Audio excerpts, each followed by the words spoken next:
To this now, a bipartisan group of U.S. lawmakers has written to senior Biden administration officials making the case for the AGOA Forum to be moved from South Africa later this year.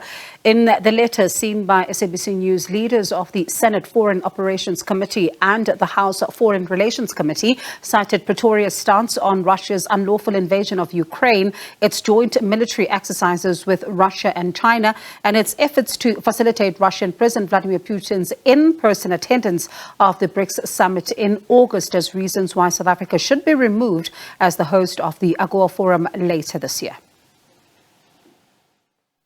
The letter from the leaders of both congressional committees expressed their serious concern that hosting the 2023 AGOA Forum in South Africa would serve as an implicit endorsement of what it calls South Africa's damaging support for Russia's invasion of Ukraine and possible violations of US sanctions law.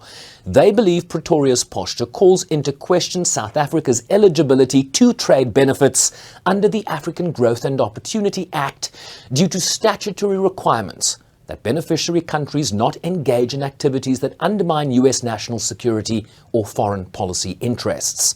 The group further questioned why a country in danger of losing its AGOA benefits should have the privilege of hosting the forum.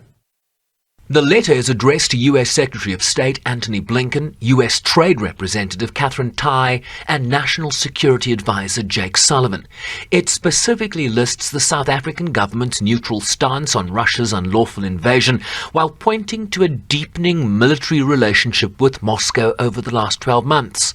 It mentions the sanctioned Russian cargo vessel that docked in Simonstown last December, citing U.S. intelligence allegations that the South African government covertly supplied Russia with arms and ammunition, and the South African government's efforts to facilitate the ICC-indicted Russian President Vladimir Putin's in-person attendance of the BRICS Summit in South Africa this August, warning that these actions call into question South Africa's eligibility to AGOA, while the Department of International Relations and Cooperation was quick to temper the emerging narrative. This letter by the 4 U.S. Congress members to U.S. Secretary of State Blinken is noted. However, it's important to emphasize that there is currently no decision by the State Department or the White House to move the AGOA Forum from South Africa. South Africa remains the host. President Cyril Ramaphosa's special envoys recently visited the United States of America to meet and explain South Africa's active non-aligned position on the Russia-Ukraine conflict to key stakeholders and decision makers. South African diplomats in Washington continue to engage on these matters daily. This was an exchange with Washington's UN envoy and a member of the White House National Security Council 2 weeks ago. We can't tell South Africa how they should promote their own foreign policy, but we have been clear in all of our messaging that Russia's unprovoked war on Ukraine needs to be condemned, and any country taking actions to support Russia, I think, goes against all of the values that we hold close as a country, but also in the United Nations. Are secondary sanctions off the table in this regard? We have not taken anything off the table, but we've not put anything on the table. But the table exists, right? The table exists. The letter signed by Democratic Senator Chris Coons, who chairs the Senate Subcommittee on State and Foreign Operations, and Republican Representative Michael McCall, who chairs the House Foreign Relations Committee, urged the Biden administration to explore other possible locations to host the AGOA Forum, particularly if South Africa continued, in its words, to demonstrate support for Russia's unlawful invasion of Ukraine. The South African presidency this week warned that talk of sanctions against the country were alarmist and undermined South Africa's sovereignty and the stability of its economy. Sherman Brycebees, SABC News, New York. Let's stay with that story. So two big issues we're following in the United States. It's the issue around AGOA and then, of course, the arraignment of former President Donald Trump, who will appear on federal charges in a Miami court in just under 3 hours from now. So on both of these, let's speak to our U.S. correspondent, Sherwin Bryce-Peace, who joins us live now from New York. Sherwin, despite efforts to lower the temperature between Pretoria and Washington, senior members of Congress are now putting the fingers on the scale in terms of South Africa's hosting of the AGOA Forum, as you've told us now, and the country's continued eligibility to duty-free access to the U.S. market. What are the implications of this? Well, we have to look at this more broadly, Bongi, where that the pressure campaign that is emanating from Washington continues in relation to Pretoria's relationship with Russia and its neutral stance in relation to Russia's illegal invasion of Ukraine, right? This could be a very expensive endeavor for a country that the IMF says will be growing at, in terms of GDP, at 0.1% in 2023. And given, the rolling power blackouts, the stubbornly high unemployment and issues of poverty and hunger in places in sub-Saharan Africa, no less a country like South Africa, the economic implications here could be very vast, particularly not just in terms of hosting the forum in South Africa in November this year, but South Africa's eligibility to the African Growth and Opportunity Act moving forward, right? The US president is empowered by the act to review the eligibility of countries on an annual basis. He has, for example, removed Ethiopia when it went to war, Mali, for example, in terms of coup activities in West Africa. So precedent is there for countries to be removed from AGOA. The question is, will South Africa not be removed from this pact? I'll tell you who's leading this charge. Chris Coons is a liberal Democratic senator from the state of Delaware. He actually filled the vacant seat left by former Senator Joe Biden when he became the vice president under Barack Obama. So they have a very close relationship. He is also the co-chair of Biden's re-election campaign in 2024. So he certainly has the ear of the president. This was co-signed by Congressman Gregory Meeks. Gregory Meeks is in the House. He's the former chair of the House Foreign Relations Committee. He's the ranking member now, and he's a member of the Congressional Black Caucus. Let's just remind you, who did President Cyril Ramaphosa engage when he visited Washington last year to talk about the Countering Malign Russian Activities bill? He spoke to the Congressional Black Caucus. So if you lose the Congressional Black Caucus, which is seen as a strong ally of the South African government, particularly the ANC South African government, you're going to lose the whole pot here. So great concern, I think, in terms of who is pushing the White House to act against South Africa in this regard. And Sharon, of course, another big story that, we're watching very closely is the appearance of former U.S. President Donald Trump in court in just under 3 hours. Let's talk about the expectations then in that regard. Well, and we're informed in terms of those expectations by, I think, what happened in New York, in Manhattan, in early April, when Donald Trump appeared in state court on an indictment brought by District Attorney Alvin Bragg. This is, of course, a different scenario. This is in Miami, in Florida, which is a Republican bastion, going for Donald Trump against Joe Biden by large numbers, and, of course, re-electing the Republican governor Ron DeSantis there. So expect there to be a great showing of Trump supporters outside of court.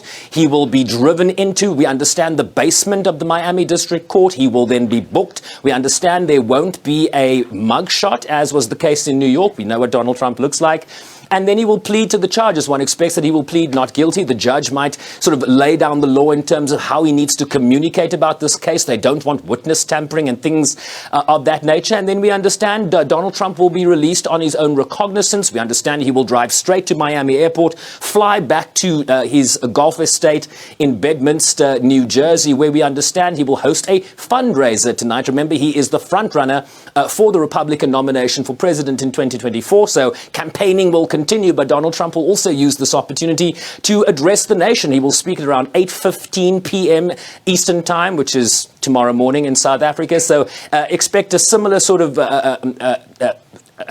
similar iterations from Donald Trump, similar to what we saw post his appearance here in New York a few minutes ago. And, one, is really torn whether to stay up for those or just simply play an old tape showing, because it's probably going to be more of the same. But what does then this mean for his chances when it comes to the next election? Because he does say that there's a lot of effort to try and stop him from running. Well, he's framing it that way, right? This is political persecution, that this is a witch hunt driven by imperatives of the Biden administration. Of course, the White House says that they have not been involved. There's a special counsel that is leaving this probe, separate even from the Attorney General, even though Merrick Garland oversees the special counsel. But this is being driven by an independent counsel. Essentially what has happened post Donald Trump's appearance in New York 2 months ago is that his poll numbers have shot through the roof. He's leading his closest rival, the Florida governor, Ron DeSantis, by more than 30 points. We understand that fundraising is through the roof. Donald Trump supporters are still Donald Trump supporters, and that's not about to change. But that certainly does have implications for the people seeking to rip the Republican nomination out of Donald Trump's hands. But they are not poised to start criticizing him, because they want to take his supporters along with them if the indictments, Bongi, will become too high for Donald Trump to scale in the months ahead. But that certainly doesn't appear to be the case right now. It's going to be very interesting what happens in that regard, Sherwin, because whatever decision they take, if it's one that he doesn't like, he's not going down without a fight. But also South Africans kept up all night about, the issues around AGOA. And Iman is about to have that very conversation as you talk about the possibility there of, just losing the Black Caucus. And that, of course, is quite significant. But let's see what happens. Who is speaking? Which voice is louder from the United States? And of course, that was Sherwin Bryce piece there, bringing us the very latest. On that note, Iman is standing by. Well, thanks for that, Bongiwe, and it sets the scene really nicely for us to go deeper into this question of whether South Africa could lose its AGOA status. The deal gives South Africa duty-free access to 25% of all its exports to the US and a range of other benefits. So the accusations of South Africa deepening its military relationship with Russia, and there's also the matter of the upcoming BRICS Summit and the fact that we are seen as working to facilitating the participation of Russian President Vladimir Putin in that forum. NAHA Advisory Managing Director Dr. Thabi Leoka joins us now to look at some of these convergent issues. Thabi, good evening to you and welcome. The words retaliation and punishment have been used to describe and preface the story. It seems that against the best efforts of our envoys dispatched by the union buildings to manage the relationship, we are here. How serious is this? Iman, it's not what we say, but what we do. So it is very serious. Our exports, we export about $60 billion worth of exports to the US alone, and that is like almost 22% of our total exports. The US is a significant trading partner. I think after China, it's the next biggest trading partner. Through AGOA, there's a lot of employment. I would argue that it's over millions of people are employed directly by this relationship that we have with the US. And if you look at, who else benefits, a multiplier effect of that direct employment is enormous. So we cannot afford to lose AGOA, but I think that we're working very hard to do so. And the reason I say this is that what Sherwin said was actually correct. To be a member of AGOA, you need to qualify. You need to ensure that you qualify to various requirements that the US has set. And one of them is that a country needs to understand or not engage in activities that undermine the US national security and also foreign policy interests.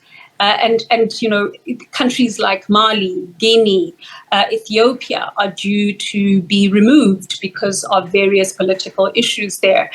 So it's not out of the norm for the US to then put us on this alert, and these discussions about whether we should be part of AGOA or not are right in the middle of, whether we qualify or not. The other qualification besides the requirements is that they actually made us a special favor because South Africa, as an upper middle income country, does not qualify to be a member of AGOA. But the US sees us as a strategic partner and also a strategic member of the African continent. So we were then allowed to be part of AGOA, and so we are risking that because of our actions towards Russia. This is a gamble, you would then argue, is one we can scarcely afford to take, especially in the current context. We've already got the blacklisting, an economy in junk status, the negative perceptions over power cuts, sluggish economic growth, and that's just to take perhaps the top 5 factors. So, this is a big gamble. And would it be worth it given some of the reasons why we find ourselves in this position? It's not worth it. I think every country in the world looks at how policies can benefit its citizens, its employment, growth, etc. And so some of these things, you need to trade off. I think that we can have relationships with Russia. There are many countries that are trading with Russia currently, but are also trading with the US. But they're not allowing Russian military ships and covert activities to happen in the dark of the night. And these are the things that I think upset the US. So it's not so much that we're trading with Russia. A lot of countries are trade with Russia. And actually our exports with Russia, trade relations with Russia compared to the 60 billion that I've mentioned is only around $282 million. It's nothing compared to our trade relations with the US. So to answer you directly, it's not worth it. It hurts South Africa, or has a potential to hurt South Africans in many ways, through employment, especially. And we are, as you mentioned, a country that can ill afford to take the risk right now. I wonder how much of a fait accompli you see this as being, show and sharing there, that two very serious politicians seem to be lobbying for this. And if we home in on the Putin matter, the US is seeing this as an act that would undermine its national security and its foreign policy interests. So there's a great deal that it's predicating the potential for this move on. Absolutely. And as I mentioned, they've made a special favor for South Africa. So they can easily say, look, you guys don't really qualify. And on top of that, you've made certain moves that are against the requirements of AGOA. So it doesn't make sense for South Africa to then be part of AGOA in 2025. They have every right to do that. We hope they don't because of the economic implications that would have on the South African economy. Thabi, we appreciate your analysis and time tonight. NAHA Advisory Managing Director, Dr. Thabi Leoka, talking to us about the consequences of South Africa potentially no longer being a member of AGOA and some of the foreign policy issues in the current context. How risky is this? We'll continue to talk about this one.